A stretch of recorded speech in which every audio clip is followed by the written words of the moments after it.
सीता जी को प्रणाम करके हनुमान अरिष्ट पर्वत पर चढ़ गए। उन्होंने घोर सिंहनाद किया और समुद्र के उत्तरी तट की ओर उड़ चले। अंगद, जामवंत, नल, नील आदि उनके साथी बड़ी चिंता से हनुमान के बाट जोह रहे थे।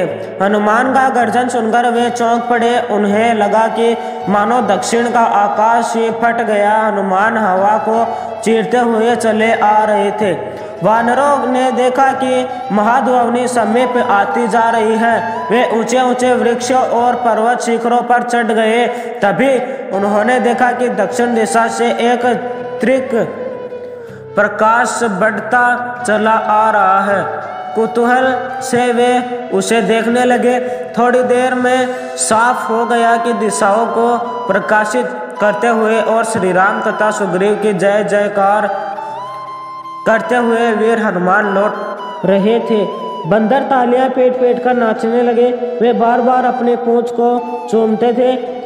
कभी पेड़ पर चढ़ जाते और फिर उतर आते।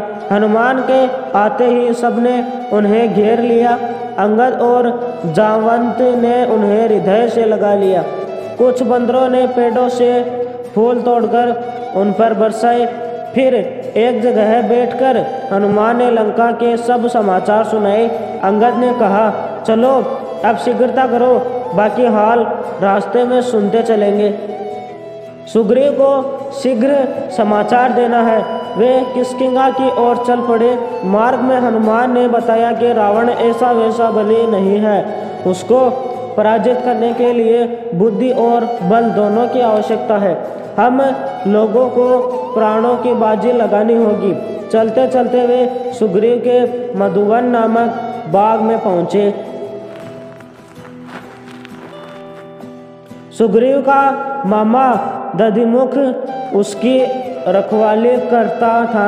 यह बाग सुग्रीव को बहुत प्यारा था। साथियों को भूखा और थका देखकर अंगद ने आज्ञा दे दी कि भरपेट फल खाओ और मधु पियो। बंदरों ने मनमाने फल खाए और भालुओं ने मधु पिया। रखवालों को उन्होंने मार पीट कर भगा दिया। दधिमुख रोता चिल्लाता सुग्रीव के पास पहुंचा। उसने अंगद की शिकायत करते हुए कहा कि दक्षिण से आए हुए सब वानरों में मधुवन सजाड़ो दिया है। सुग्रीव समझ गए कि राम का काम कर सीता जी का समाचार जरूर ले आए हैं, नहीं तो मधुवन उजाड़ने की तो बात ही क्या, इधर आने की भी हिम्मत न करते। उन्होंने दधिमुख से कहा, वानरों को शीघ्र मेरे पास प्रस्वर्ण पर्वत पर भेजो। दधिमुख द्वारा सुग्रीव की आज्ञा पाते ही वानर चल पड़े। प्रस्वर्ण पर्वत पर पहुंचकर सब वानरों ने सुग्रीव को प्रणाम किया। अंगद और जामवंत ने सीता जी के मिलने की सब कहानी सुग्रीव को सुनाई। सुग्रीव ने हनुमान को हृदय से लगाया। वानरों को साथ लेकर सुग्रीव राम के पास गए और कहा कि हनुमान ने हम सबकी लाज रख ली। राम ने खड़े होकर हनुमान को हृदय से लगाया और लंका के समाचार पूछे। हनुमान ने दुखी सीता को विपदा का सारा हाल कहा और सीता का संदेश भी कहा। यदि 2 महीने के भीतर आर्य यहाँ नहीं आ जाते तो दुष्ट रावण मुझे मार डालेगा। वीरवर लक्ष्मण को भी उन्होंने शुभाशीर्वाद भेजे हैं। सीता जी का दिया हुआ चूड़ामणि भी हनुमान ने राम को दिया।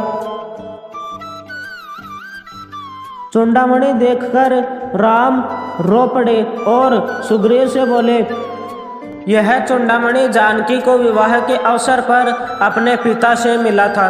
वे इसे कभी अलग नहीं करती थी। सीता के बारे में श्री राम तरह तरह के सवाल करने लगे। वह कैसी है, राक्षसियों में कैसे रहती है, उन्होंने तुम्हें कैसे पहचाना, उन्होंने क्या कहलाया है। हनुमान ने इन प्रश्नों का यथोचित उत्तर दिया और शोक छोड़कर युद्ध के लिए राम को उत्साहित किया। वे बोले, नाथ अब शोक न करे, शोक से बल क्षीण होता है। युद्ध की तैयारी करे और सीता को विपत्ति से छुड़ाए। श्री राम ने सुग्रीव से कहा, मित्र अब देर न करो, अपनी सेना को रण यात्रा की आज्ञा दो। वीडियो अच्छा लगा हो तो लाइक करें, सब्सक्राइब करें और अपने दोस्तों में शेयर करें।